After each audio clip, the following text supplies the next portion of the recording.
So I have a problem. Right off the bat, I have a problem.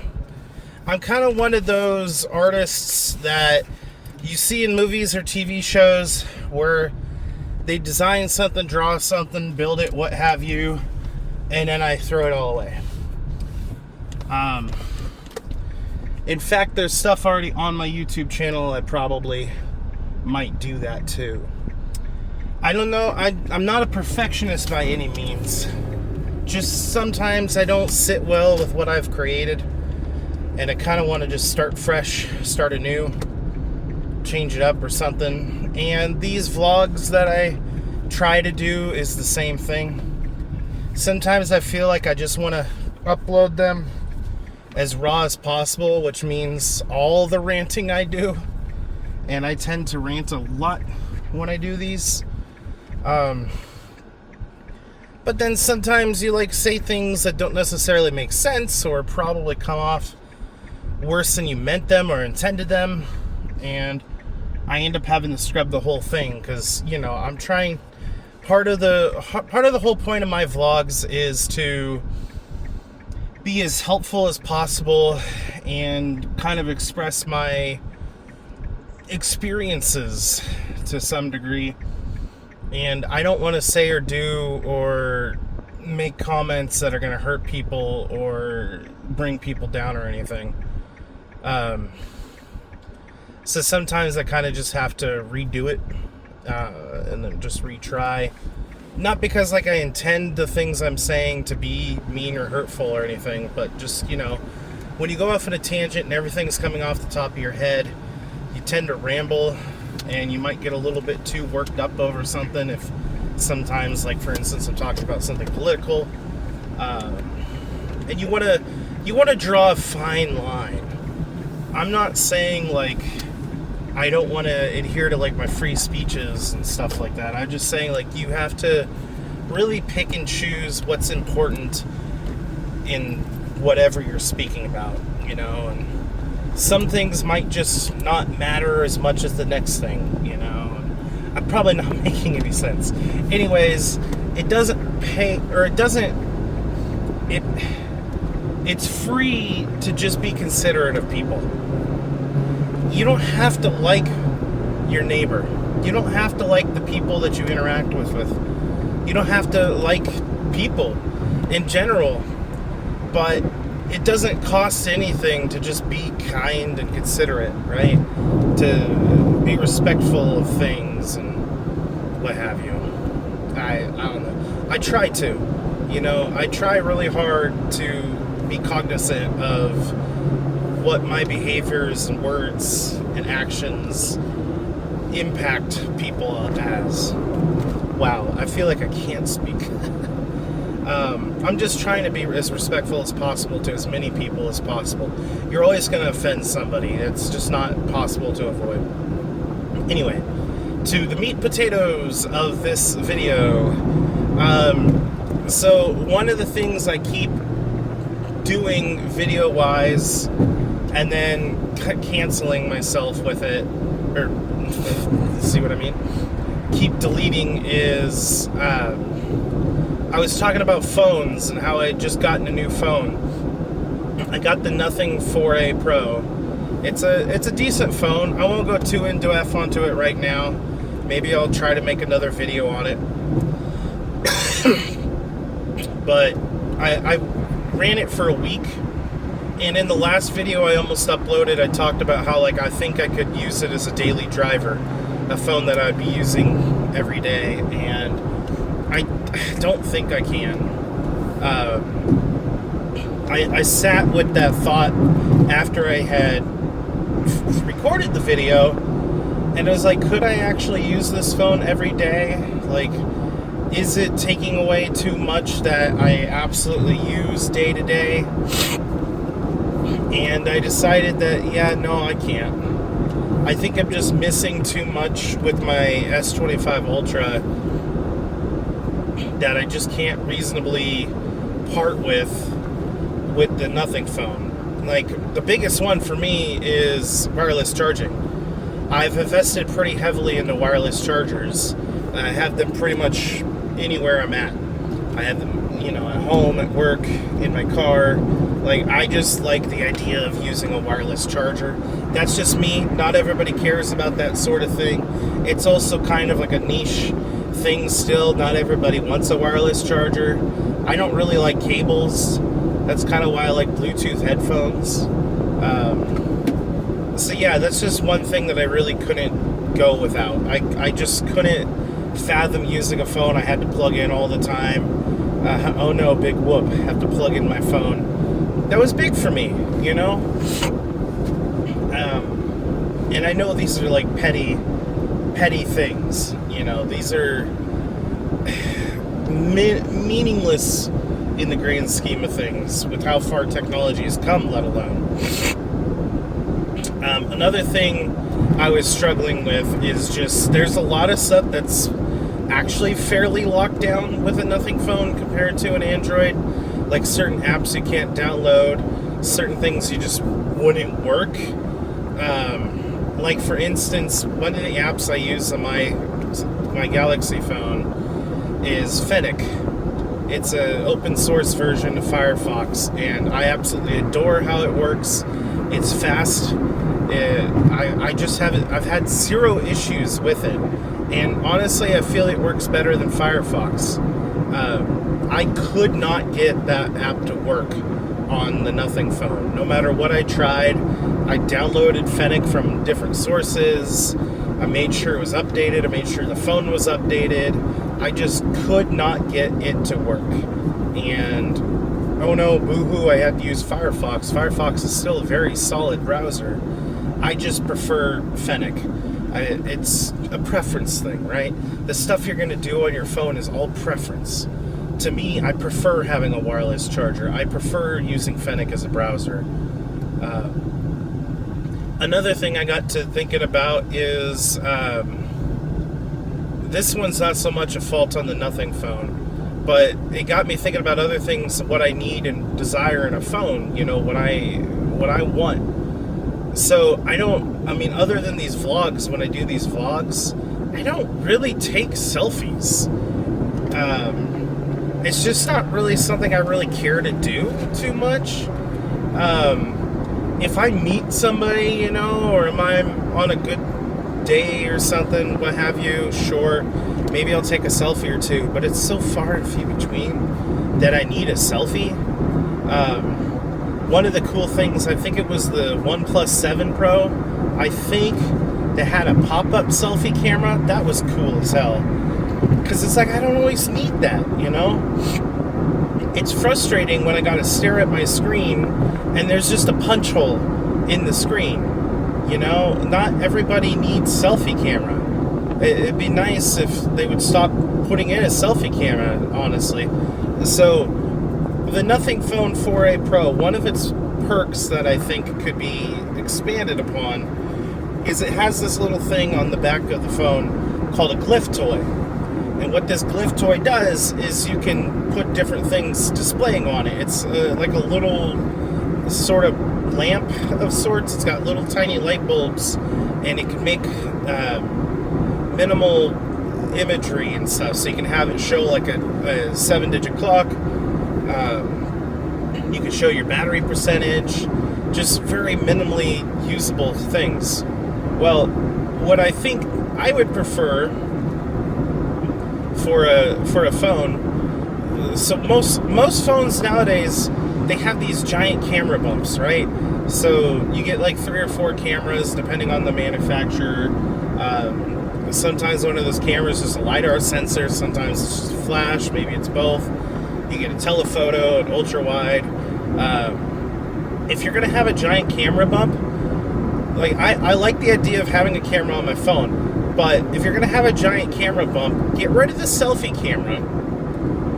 Use the idea that the Nothing phone has, but instead of like this pixelated screen, have a tiny, like, I don't know, 1 inch by 1 inch screen maybe that slots in the corner, so you have the bump around the back, kind of like the iPhone has that bump that just goes all the way across the back, and then just have a small little screen that you can display, like always on display stuff on. like your clock and what have you, and messages and stuff.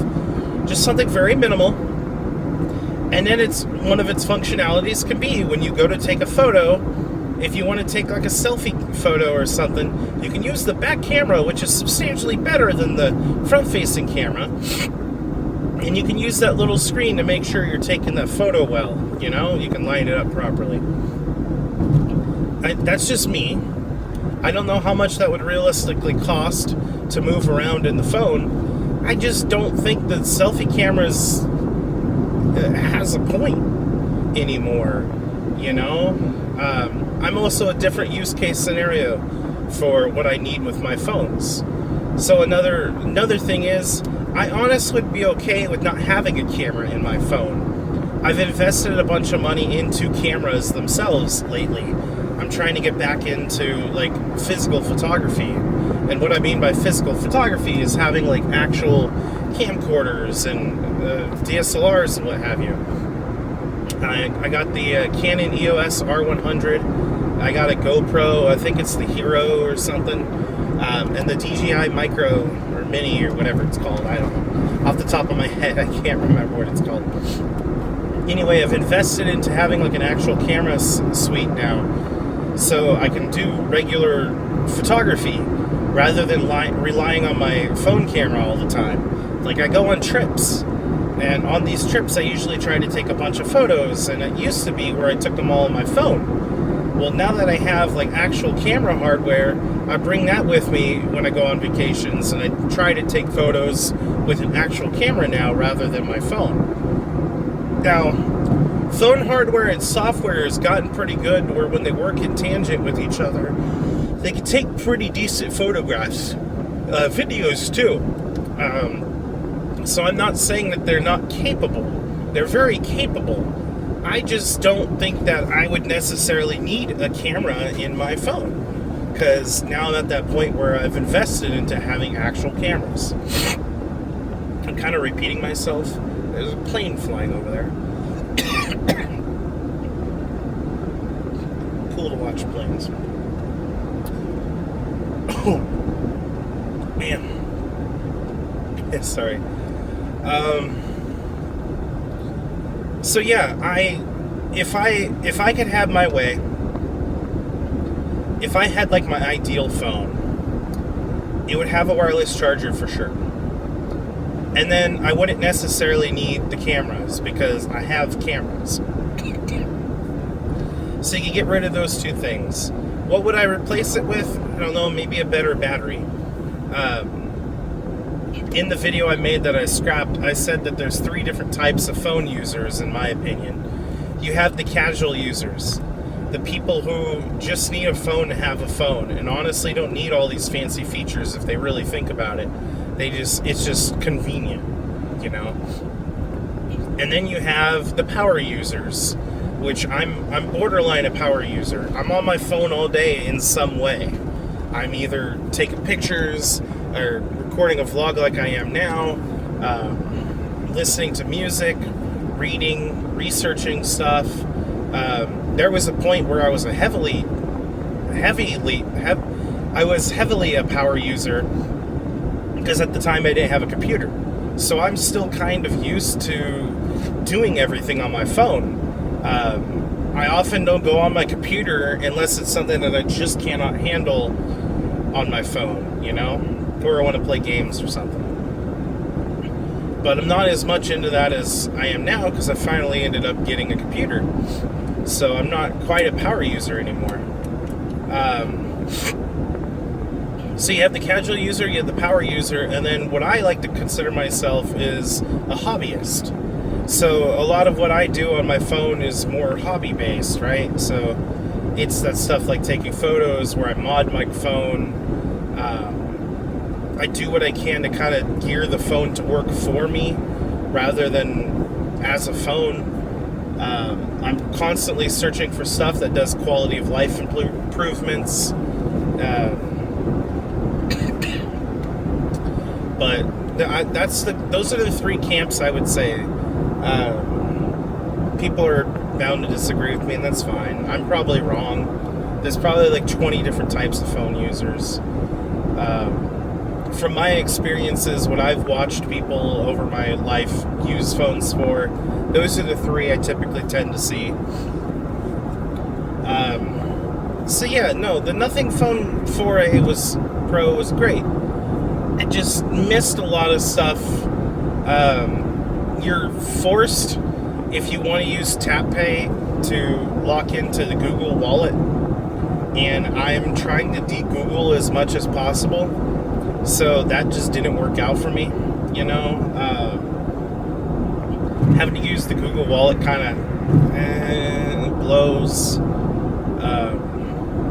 It's also just not as good as the Samsung wallet. Like, Samsung is honestly pretty solid when it comes to the wallet system. I feel like I'm always having to, like, retap my card or put my thumbprint in or whatever to get the Google Wallet to work, where the Samsung wallet, it's one and done. That could just be my experience. Experiences are going to differ. This isn't even hate towards Google. I just prefer the Samsung wallet. It's worked better for me. Even before I started using the Samsung wallet, I didn't really like the Google wallet. And there's other little odds and ends that I missed being on the Nothing Phone. I may or may not make a video on it in full, just kind of comparing everything. But there's so many different videos out there, you know, of actual YouTubers that do this for a living that are probably smarter than me and more entertaining. I'll admit that. So if you are curious yourself about which phone is better, the Nothing Phone 4A Pro or the Samsung Galaxy S25 Ultra, which is what I run, go watch one of those videos. They're probably going to do a better job than I can. The only perk I can really say for me compared to them is my stuff is usually more raw. When it comes to something like that, something I'm passionate about or something I enjoy using, I prefer what I say to not be scripted. I'm not saying that every single YouTuber that does tech reviews and stuff scripts all their stuff, but for the most part they do. So if you want reviews that are just down to earth, like if you were talking to your buddy explaining a phone, I'm going to be your guy. If you want stuff that's very eloquent, very well put together, very just good, you know, go check out one of those YouTubers. Kind of feel like those are... No, that's a topic for another time. Anyway, so I invested into the ecosystem a little bit because I was excited. I'm like, hey, these phones aren't as locked down. They seem to be pretty solid devices. They're fairly reasonably priced. I mean, the 4A Pro is not expensive, but it's also not cheap. I would say for what it offers and how many bugs it has, it could come down $100 easily, and it would be well worth it at that range. I paid $600 for mine. I think if it was like $500, it would be perfectly priced. I just think when you're losing out on certain functionality that is so easy and cheap to produce, just for the look of quote-unquote aesthetics, you're kind of not gonna succeed very well. And I think what they're doing is great. I think they have a very strong foundation and very good understanding of what makes a cheap phone work really well. However, I think there's just certain things they're, in their own words, compromising that just don't make sense. And that's going to hurt them in the long run, in my opinion. I hope I'm wrong. I really do. I hope that Nothing blows us out of the water with their next phone. Adds everything that was missing in the 4A Pro, still makes it look aesthetic, still is really cheap, still has good software like it has. I hope. I really do, because I'm tired of Google being in everything. I'm tired of them having a monopoly over phones. So if other competitors can do really strongly with their devices, I'm all for it. That doesn't mean I can't be critical of it at the same time. You know, But anyway, invested heavily into their ecosystem. I got the over-the-ear headphones. I got the Nothing Buds Pro 2, and I got the Nothing Watch 3.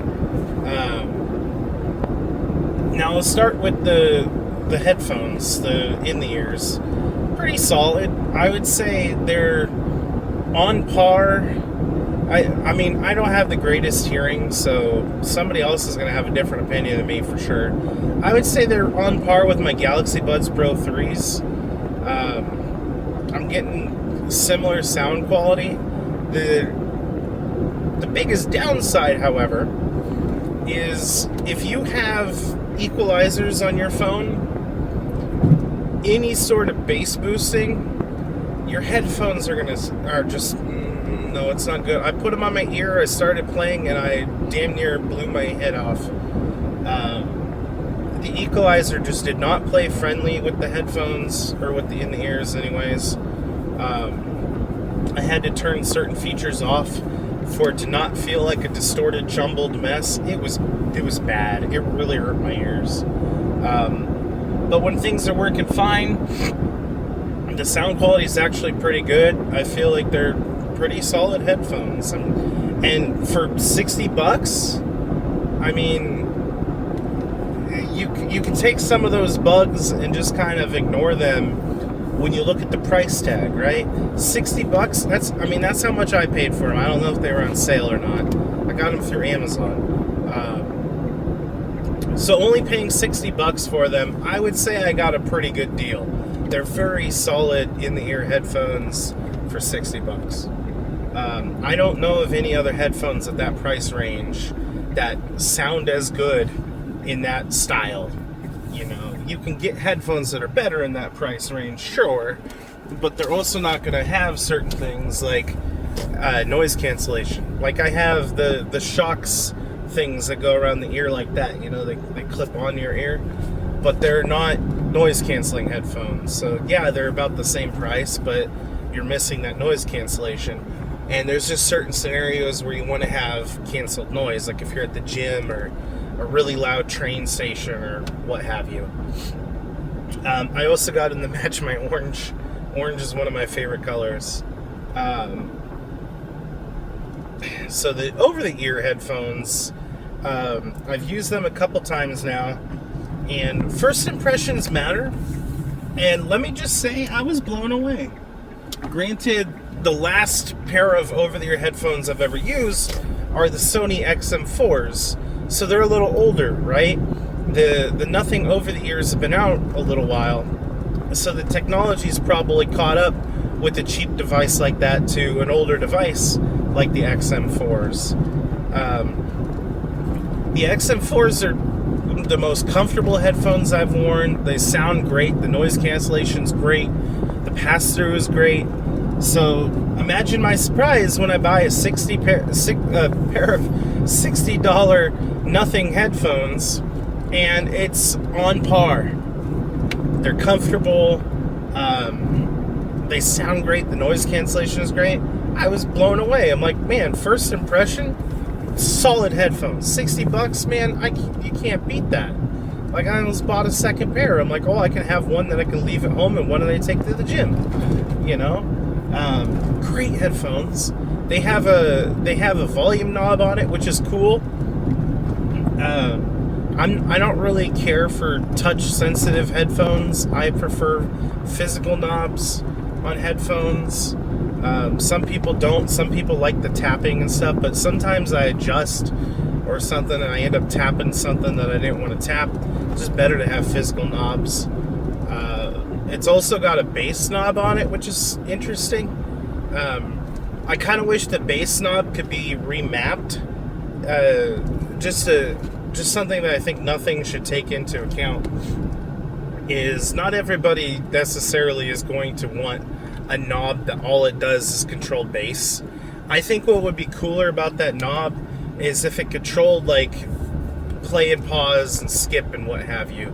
If you could remap that little switch to do those functions instead, or at least have the option to switch it to those things, I think that's going to be more useful than, a little bit of bass, because That's why you have an equalizer on your phone. But yeah, no, the over-the-ear headphones are solid. I actually highly recommend them. The in-ears, not so much. I just think that there are competitors to that in that price range. Some that are a little bit more expensive that are just going to be better. They're great for what they are. If you only have $60 to spare and you want a good solid pair of headphones that aren't owned by a major corporation, sure, yeah, absolutely a good deal. The over-ears, however, I absolutely recommend, fully, 100%. I haven't had an issue with them yet. I've only had them for maybe a week, so I'm bound to discover things about them that maybe I don't like, but I'm hoping I don't. I'm kind of also one of those that I can tell whether or not I'm going to like something pretty quickly.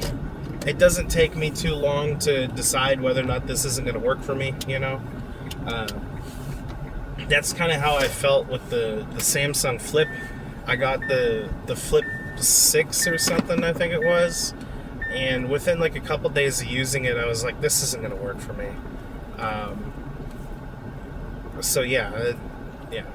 So then the Nothing Watch, I would say, is if you want a reasonably priced smartwatch that does pretty much everything a smartwatch intends to do and has health tracking and all that, and then